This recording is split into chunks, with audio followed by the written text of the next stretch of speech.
So I saw the new Superman movie last night and I had a good time. My girlfriend and I went out, we enjoyed ourselves. It was a fun movie, but I have a ton of problems with it. We're going to get into those. I'm going to spend a long time ranting about them. So let's get some positives out of the way. This movie has a sense of grandeur most comic book movies are just lacking. It has these big moments that in other movies either feel like they've become just a checklist or are missing at all. It actually lands some of these grand emotional beats just by letting the scenes speak for themselves, letting the music swell, the lights come in. Classic movie stuff. I don't know why some people have forgotten that. David Cornsweet's definitely a large part of the reason why this movie works. His performance as Superman is great. He goes between Clark and Superman really well. He has to show a range of emotions here. For the most part, all the performances are at least fine, except for some, which we will get into. I also really like Lex Luthor here. In the words of my girlfriend, Nicholas Holt 8. The central emotional conflict between Luthor and Superman was really the only plot of the many in this movie that I thought was executed well. I also love Krypto. I thought he was great. I love that he acted like a dog and Superman still had to meet him on his terms as a dog. That was awesome. All right, let's get into some tough shit, and spoilers from here on out. I'm not going to hold anything back. As soon as this movie started, it got off on the wrong foot with me. It starts with this wall of text giving me like fucking centuries and decades of history. No! I understand that this is trying to start a comic book universe, although it already really began. Peacemaker Season 1, Creature Commando Season 1, Robert Pattinson's The Batman. The fact that this is supposed to kick off something that's already apparently started multiple times is a whole other issue. This wall of text really doesn't help things. I actually heard somebody behind me in the row laugh because it's just ridiculous. We're starting off a Superman movie hearing about how 3 centuries of fucking gods and monsters. Get out of here. Also, Rachel Brosnahan as Lois Lane. I don't know about this one, Chief. I bought the romance to a certain extent. There are moments that work for me when he's lifting her up, kissing her. I'm like, yeah, this is one of those grand moments that really works in this movie. But when they introduced her in the Daily Planet office, their first interaction, it just,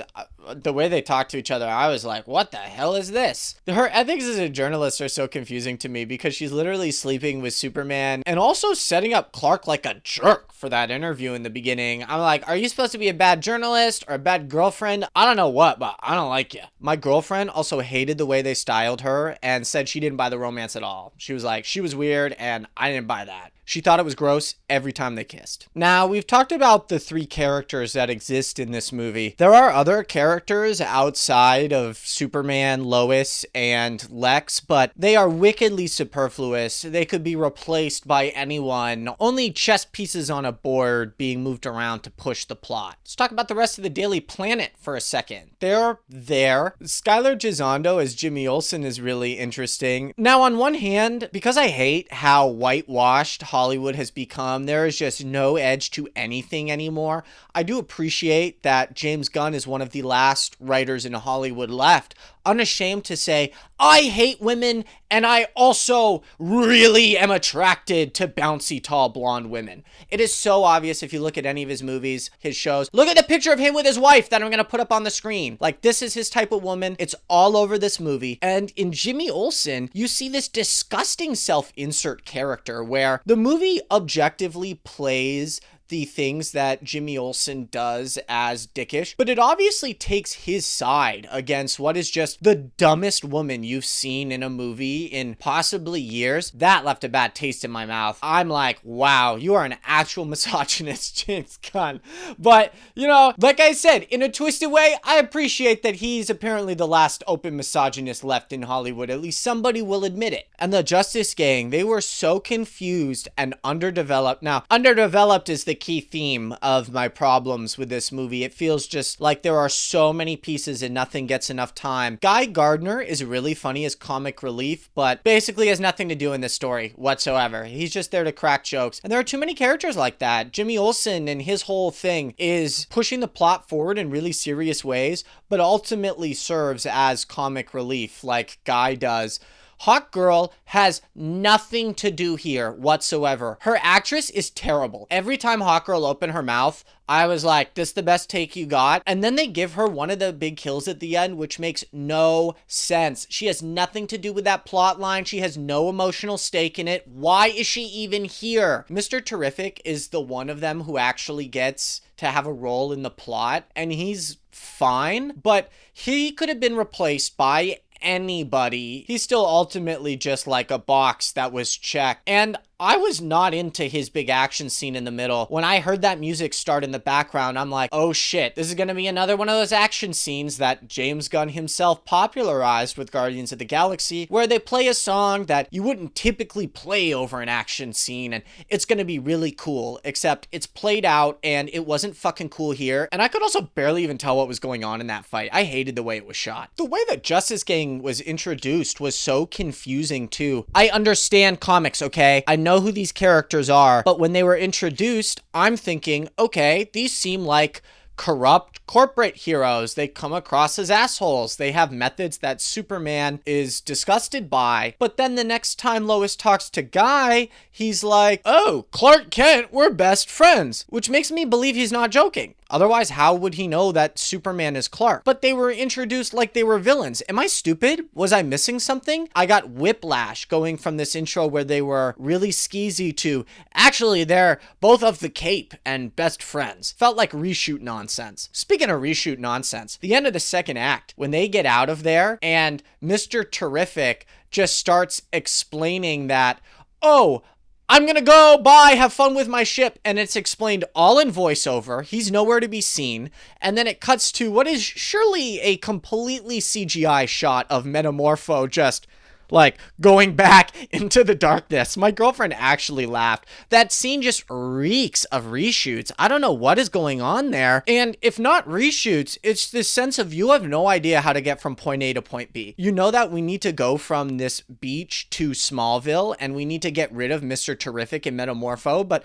you have no idea how to do that. So you just have them fade away. And then Metamorpho just shows up at the final fight for no reason. Once again, falling into this thing of ticking check boxes. This movie has a totally irrelevant fight between armies at the end. Something you see in every comic book movie ever. The Justice Gang is there. The Justice Gang has no stake in this fight. This fight has had nothing to do with the rest of the movie. The movie keeps insisting this plot has something to do with the movie, but it doesn't. Which gets me to another major issue I have with this movie. There are so many times that it dangles something in front of you. It acts like it's trying to be about something, but it isn't about these things. Like in the beginning, Lois Lane asks all these tough questions to Superman. Real ethical questions about what it means for a Superman to intervene in conflicts like this.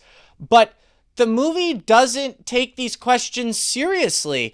It plays Superman straight. We want him to do all of those things that Lois Lane is questioning the ethics of. The ending of the movie works because he does these things and we're cheering him on. So why are you asking those like they are difficult ethical questions if the movie assumes the answer is just yes? James Gunn is obviously inspired by international conflicts of the past decades while writing this. And that's another thing where it just feels like he's dropping something really serious in here that's not examined whatsoever. It is just this totally uncritical idea of there is some oppressed group out there and Superman is going to save them, but it tries to act like it is making a statement on serious conflicts that are going on right now. It has to be more nuanced than that. These are serious topics. It doesn't need to be some middle ground bullshit where Superman is like, actually both sides are right in some ways and I'm gonna compromise. Like, no, that's not what I'm asking for here. But to just place all of these really difficult topics in your movie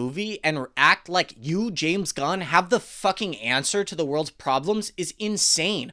Hollywood, stop lecturing us about these things. You have no idea what you're talking about and you look like idiots when you just act like you have all of the answers to the most serious problems in the world and you can give them in a 30-second monologue and then not address that topic at all at any point in the rest of the movie. Lex's motivations around Superman and this whole idea of him being an alien are the same. It drops these very obvious statements about xenophobia in front of you and delivers one or two monologues to make sure that you understand James Gunn's thought process. But once again, these ideas aren't present throughout the story. When you just drop them in a monologue, it feels cheap. The actual story is barely there. Superman gets locked up and he gets out of prison. It's ridiculously simple. And none of it builds on these deeper themes that the movie claims to be about. I don't need this to be a genius art house movie, but if you're gonna pretend to be about something, you need to actually make the story about that. And that's how you end up with things like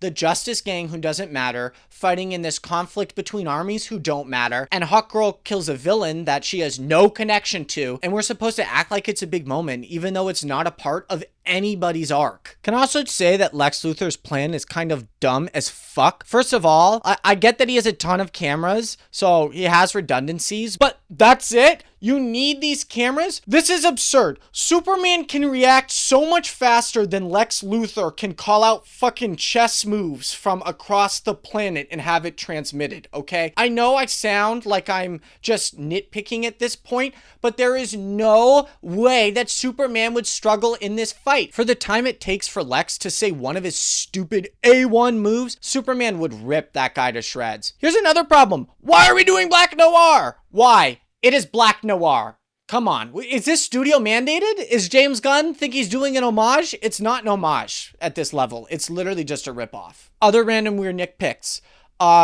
What's up with the amount of kryptonite in this movie? Why is there not more kryptonite?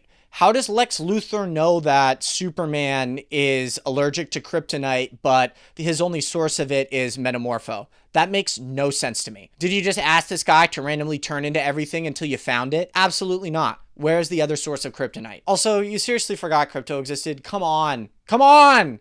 I thought brain beats brawn. Another thing that annoyed me, we just take it on everybody's word that this message from his parents is really like that. I wanted real proof. I get that Mr. Terrific says it at some point, but it just didn't feel right.